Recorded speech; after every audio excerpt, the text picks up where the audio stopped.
Welcome back to Mastering Retail, an e-commerce masterclass covering everything you need to know about the world of digital commerce, brought to you by Flywheel Digital.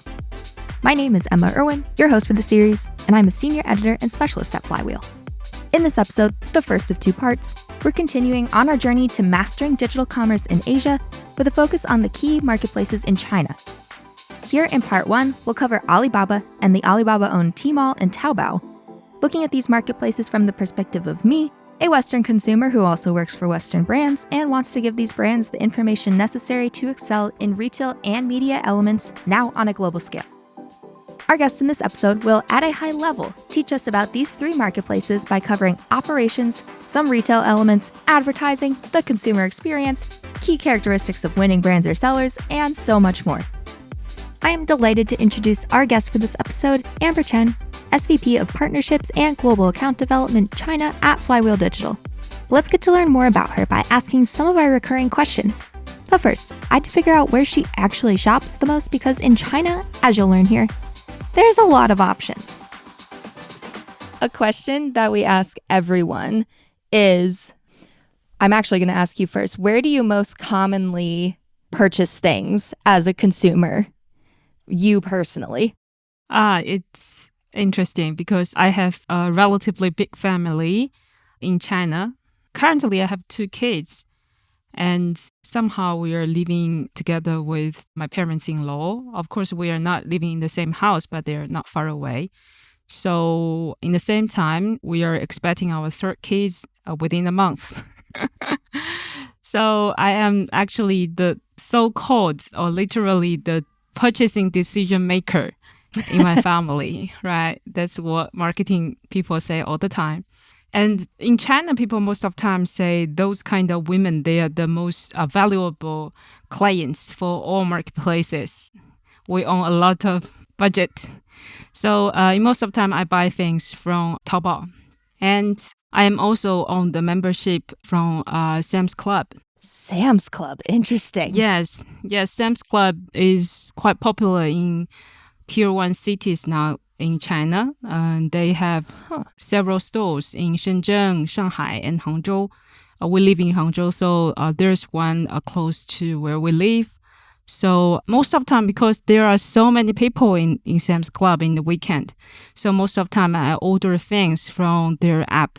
So most of the grocery or the dairy, the food, a lot of the meat, everything we generally buy it from Sam's Club. But for other things, those we say more standardized products, the cosmetic products, the clothing, everything, we most of the time I buy on Taobao.com. Of course, we use JD sometime, but not that often, because there's still the difference, as we in China say, when you visit Taobao, it was more or less like you go shopping. You see a series of products one by one, and you can scroll in the screens from time to time, and you may spend over 2 hours a day on them. But on JD, there was much quicker decision making. You just go there and you search the keywords that you are looking for, and you buy it and you go. I see. It's kind of like Amazon versus something like TikTok or Pinterest. Yes. So we used to say Jack Ma was the richest guy in China, and we are those women stand behind him to make him so rich. Okay, so what is the last thing? Let's use Taobao. What's the last thing you bought from Taobao? Let me check. Actually, it's really interesting because Taobao used to have it was like a records sharing with consumer up to Double 11. I'm already inserting myself in here. Double 11, you might hear more commonly called Singles Day over here in the West, or what is quite literally the largest shopping event in the world every single year. Back to Amber. It was like you were on which percentile that's your purchasing power in Double 11 during the campaign. And in one time, because I live very close to Alibaba Group, so me and over thousands of Alibaba staff. We are living in the same district. So at one time, I don't remember, 2020, I think in that year, Double 11, my total purchasing amounts is more than 100% of other people in this area. It was like I buy the most in this district. It really shocks me. It was like, oh, all those people working for Alibaba, why don't they buy things? They are so busy with their work, right? That's funny. Yeah, it's very interesting. The last thing I bought from Taobao recently is some cosmetics from Fenty Beauty. Nice. We like it. Yeah. Rihanna going worldwide. Yeah.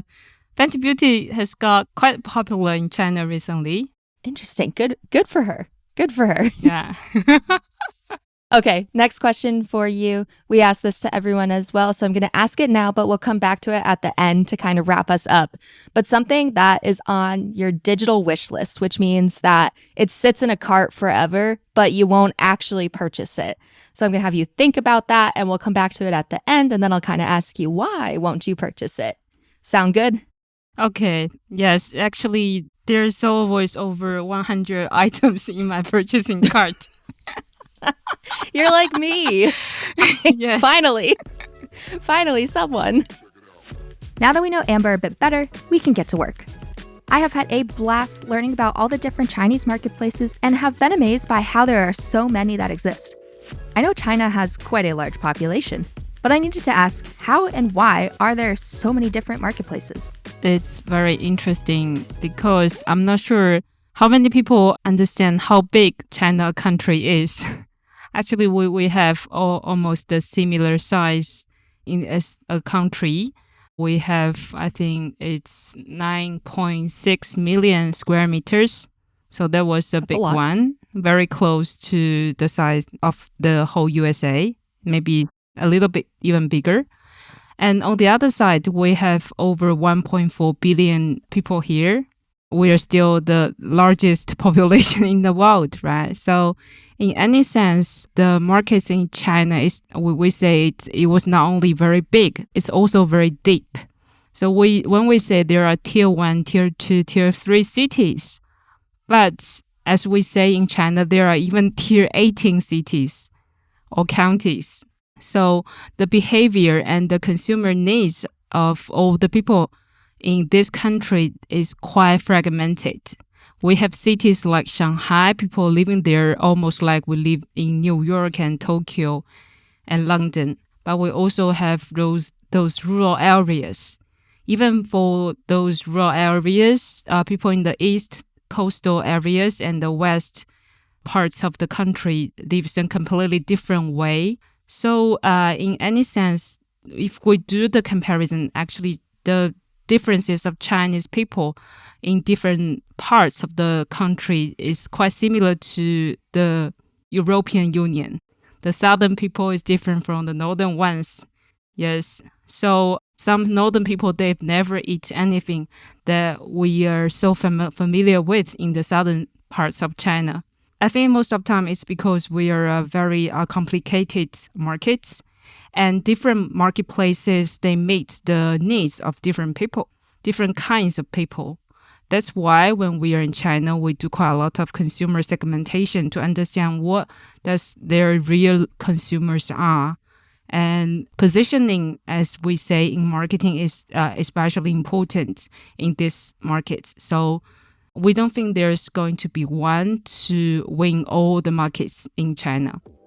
Covering key marketplaces in China one by one, with those hints of me-tail, of course, can only be started with none other than Alibaba. The first marketplace that we have to cover, I think, has to be Alibaba. And something really fascinating to me. So I'd love for you to tell me about what Alibaba is. What is the business model? Does anything exist like this in the West? But I'm going to preface it with, I didn't even realize that Alibaba was a B2B kind of business until I started researching, and I can't be the only one who wasn't really aware of that. So kind of take that with how we're going to describe what Alibaba is to Western brands kind of looking to learn more. Yeah, actually, it's quite interesting because most of the time people outside of China, I would say Alibaba is an e-commerce business or e-commerce company. If you were in China, Alibaba is even bigger than that. Because in China, we would say Alibaba is a total ecosystem, which means they are not, of course, their core business is very closely related to e-commerce. We have Taobao and Tmall. But Alibaba also acquired and they also have other business branch into different daily use app of Chinese people. They have, for example, they used to be the owner of Weibo, which is the Chinese version of Twitter. And also they own one of the largest video sites in China, which is Youku. I think the name is very close to YouTube, as you can hear from that. And also they owned the largest mapping app in China. Everyone driving on the road, they use Gaode map. So that's why we say they were an ecosystem. They were so closely related to people's life all over China.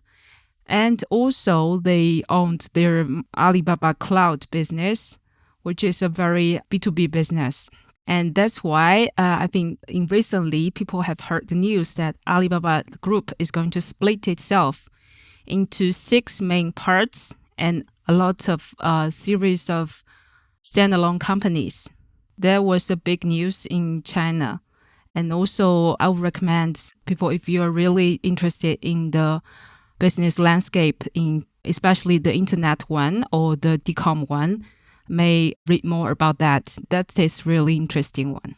For sure, it's fascinating. I read this book that I can't find the title, but I will come in and insert myself speaking the title in post-production here. Hey, it's me. The book is called The Future of Global Retail, Learning from China's Retail Revolution. I bought my version on Amazon, and I highly recommend it. And it was even recommended to me by a friend of the show, Mark Menino, which means that you have to read it.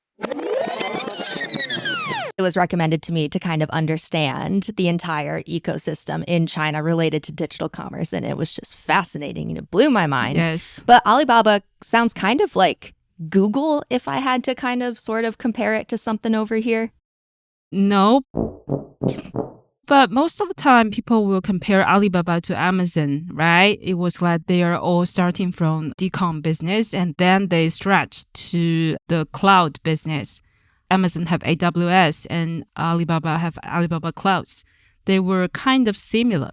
But if we are a consumer or we are a seller on the platform, actually we feel it a very different way. So when people say, especially in the DCOM business, who is more look like Amazon, I would say actually JD is more like Amazon. But Alibaba is not. Alibaba is more or less like shopping mall. But for Amazon, we will say it was more like supermarkets or hypermarkets. What's the difference? If I was the owner of a shopping mall, actually I rent space for different sellers to sell their products here, right? So for the shopping mall, their key targets was to drive traffic or drive consumers to visit the shopping mall and to make sure all those consumers, they have a good time here. They can spend as much as they can and they got commission from the transaction. So actually it's not necessary that consumer buy any specific products from any specific store. And for all the sellers, they should decorate their own store. They should have the selling people and they should have all the product presence well to really get consumers interested. Did you catch this retail tip for brands and sellers? The importance of how your online brand store essentially is designed to provide the best consumer experience. We've heard a lot about this before. It doesn't matter which one is the one that sells the products. They care about the total GMV. But Amazon is different. Actually, Amazon, we say they have a lot of service by FBA fulfilled by Amazon, right? So it was more or less like Amazon buy products from different brands or different sellers, and then they sell it to consumers. So that's why we say they're more like Walmart. I mean, those hypermarkets. So for Alibaba, they never own any products by themselves in most of the case. But for Amazon, they have all those storage area for people to put their products in their warehouse first, and then they deliver it to all consumers all over the world. But for Alibaba, it was you send the products directly from seller to buyer. I see. My brain is spinning. Okay, so let's say I'm a seller on Alibaba. How do I stand out from all of the other sellers? Like, what is the product assortment like? Is it kind of you can buy anything? What are those kind of key characteristics of sellers that are winning on Alibaba? Yes, it's interesting. That's why, as you see in the whole Alibaba ecosystem, there is something called TP companies. Those we say they are Tmall partner companies. They are working with a lot of those big brands or MNC companies. They were like those online distributors that providing services to large companies. But as we didn't see those kind of thing in the ecosystem of Amazon, right? It was actually Amazon was the distributor itself. But in Alibaba's business, there are some people played as the distributor here. So they have a team of people to help you to decorate the store. I mean, the homepage of your flagship store, about the product page, and to help you to fulfill the needs of those consumer requesting. They provide those salespeople to answer questions, and they set up a lot of marketing plans to promote the store.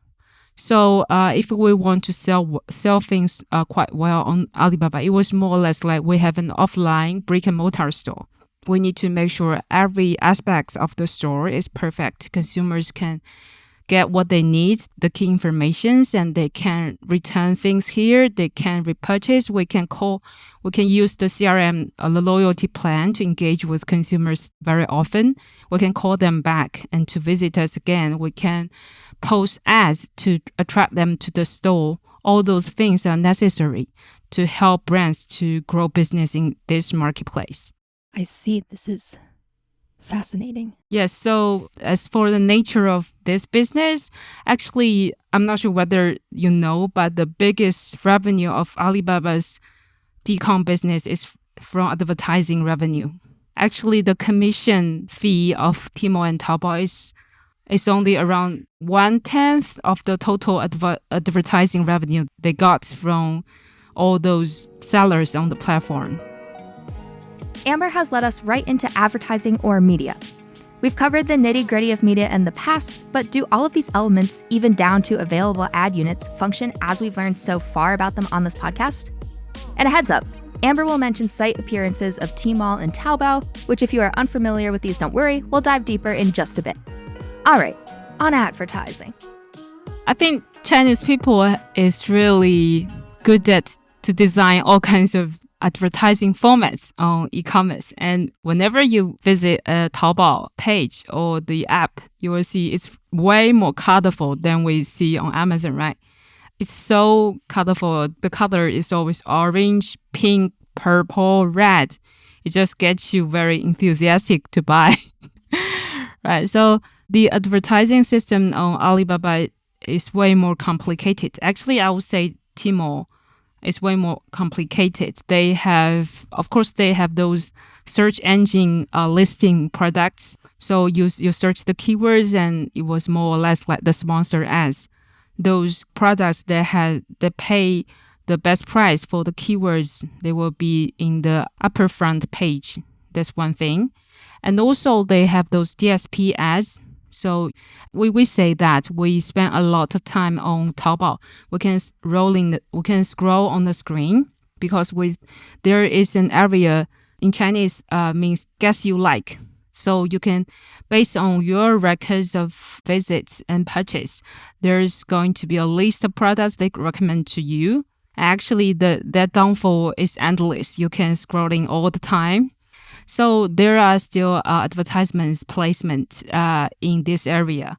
So those are the DSP advertisements, as we know. And also they have something called brand zone. This is very interesting because whenever you search a brand name, for example, I search Lancôme on Taobao, and you will see a very big area on the upper screen.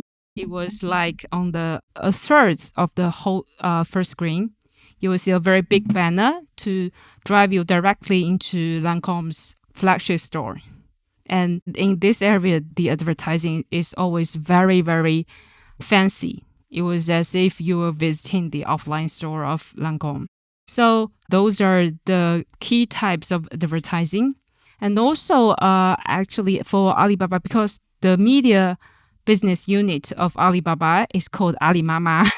It's still an interesting name, right? Because in Alibaba, we know it's from the story of Alibaba and the 40 theft. But in Alimama here, mama means mommy in Chinese.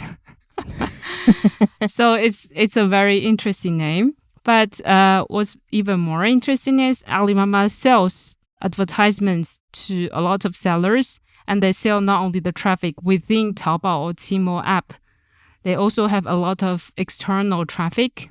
For example, we say there are a lot of apps even acquired or owned by Alibaba itself. They can still drive, Alibaba can deliver your advertisement to those apps outside of e-commerce site. And also Alibaba has a very big advertisement exchange center. So even you can purchase the advertising placement on WeChat or on Douyin, which is the Chinese version of TikTok, and many other apps outside of the Alibaba ecosystem. So in any sense, if you would like to spend your budget on Alibaba, it was like you can spend as much as you want. With this, we're going to move forward and begin to talk about Tmall and Taobao. And you're probably thinking that it seems like we've only just scratched the surface of Alibaba. And you would be correct on that. So if you want an even deeper dive here, reach out to me and let me know. I do promise, though, that there's juicy info, especially for brands that listen, coming in this next section. Why don't we because Alibaba owns Tmall and Taobao, briefly go over both of those? Yes. Taobao at this moment, it's originally an C2C website. And I think it was founded in 2003. And it's getting very popular in China because in that year, that was the same year of SARS. So a lot of people, they can't go outside. They are trying to learn to shopping online. And the business of Taobao just go boomed. I think it's quite similar as in the US during the COVID cases, right? So at that time, a lot of people, actually the first batch of consumers are trying to buy things online. And at that time, not a lot of branded clients would do it that way. But a lot of small sellers, they have already do it online. So since then, Taobao is growing very, very fast. At the time, I think Taobao's key competitor in China is eBay.com. But Taobao is the company that say as we said, they didn't get a commission through the trade. So a lot of sellers, they ship their store from eBay to Taobao and they win the case. So as we said, even for now, most of Alibaba's revenue the profit is from advertising. It wasn't from the transaction of sales. Mm-hmm. So it's a smart move to help Taobao really win the markets. But at that time, Taobao is more or less like online flea markets because it was actually C2C business. Mm-hmm. But what's interesting is in 2009, the owner of Taobao, they realized that they shouldn't position themselves as a online flea market. They want more and more brands to sell things online. And that was the core business of trading in the real markets, right? So actually in 2009, they have those Taobao shopping mall founded. That was the previous stage of Tmall. I think it was in 2012, they changed the Taobao shopping mall to Tmall. So ever after that, there's placement for all those branded sellers to sell things online. So it was a B2C business and Tmall was starting from there. Perfect. That's a interesting way. I just learned a lot in going from Taobao and them kind of realizing they wanting brands on there rather than being an online flea market. And then you get Tmall. And would you say that Tmall, say you're a Chinese brand, is Tmall the most important place to be or no? When you say a brand, actually, it depends. Of course, for most of those big brands at this moment, Tmall is still one of their biggest channel of sales at this moment. I mean, for online business, Tmall is almost the most important one. But if we split it by different categories, things may change. But we still know that Tmall and Taobao owns over 50% of the total market share, even until now, in China, on all the DCOM business, which includes Alibaba, JD, Douyin, and PDD altogether. Tmall still owns over 50% of the market share. So, of course, seeing from the big number, it's very important. Okay, we've got a bit of an understanding of Tmall and Taobao now and why they exist. So I wanted to know what the key characteristics were of the players winning on Tmall and Taobao, whether they be big brands or small or sellers, and Amber delivered 4. I think the strategy people play on Taobao and Tmall is relatively different, but as in China, whenever we analyze a marketplace or a brand online, we will say 3 key factors. One is about the consumer, and the second one is about the products, and the third one is about the placement, which means I think in most of the cases we'll say it's about the channel, the sales channel or the media channel. So if they want to really perform very well in this market, because it's a huge market, so you're competing not only with your competitors, but with over 10 million sellers online. So in any sense, yes, the Tmall and Taobao have more than 10 million sellers on their platform. And I think for their SKUs, which are over 10 billion SKUs there, so in any sense, they need to understand more about their consumer. Who are they selling their products to? They should know it very well. And especially it is important in China because we are such a huge country with such a big population. And the second one is about products. So how do you present your products really well? And how do you set the price that's really attractive? Because people will compare price among different marketplaces. And also they will compare price among different brands. So the price strategy is very important. And also they need to see how they can engage with their consumer with products from time to time. So those are the things about products. The third one is about channel. It's about the sales channel as well as the media channel. When it comes to sales channel, even for a brand, they can have different types of store online on Tmall. They can have their flagship store. They can encourage a lot of their other distributors to have those stores online too. So as we said, that there's for example, for one brand, they can have a cluster of stores online to make sure they have the total market share. And also they can have a cross-border store and they can sell products on Tmall supermarkets.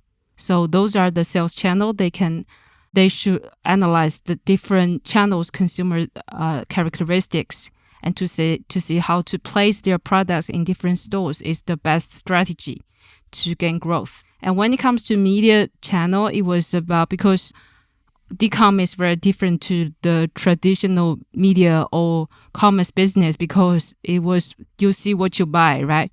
So whenever you were attracted by the advertisements, you can easily fall into the purchasing process. So how you spend money, how you plan your total media strategy is also very important. So I think those are the 4 key factors that is so important when we were trying to study the markets or when we were trying to have a better business performance in this market. Boom. To recap, those 4 takeaways are understanding the consumer in a diverse landscape, knowing how to present product well with the right price, and understanding your channel from the sales perspective, and then the media, 3 and 4. And this advice is good for anyone selling in these marketplaces, even international brands. To wrap up this episode, we aren't circling back to Amber's digital wish list. You'll have to listen to part 2 of the key marketplaces in China, where we're going to cover JD.com, Douyin, and Pinduoduo to hear what one of those hundreds of items in her digital wish list are. But I did have an alternate wrap-up question for this episode. I needed to know how Amber became so knowledgeable about e-commerce operations in the US and EMEA. I think most of the case, DZ provides services to MNC companies. I mean, those multinational companies. We will receive a lot of questions from them. They ask us to do the comparison between China and the Western markets. So that's one thing. Of course, on the other side, DZ is now a brand under Essential Group. So we have Flywheel and Edge, all those brands in North America and EMEA markets. So in this sense, we do a lot of internal discussion to understand each other even better. And with that, we are at the true end of this episode. Thank you to Amber Chen for taking us through a high-level view of 3 key marketplaces in China. Be sure to listen to part 2, as well as all of the other episodes in our Digital Commerce in APAC Masterclass series. I've been your host, Emma Irwin, and this episode was produced by Klaus Cancel with sound design from Ina Satenji. See you next time.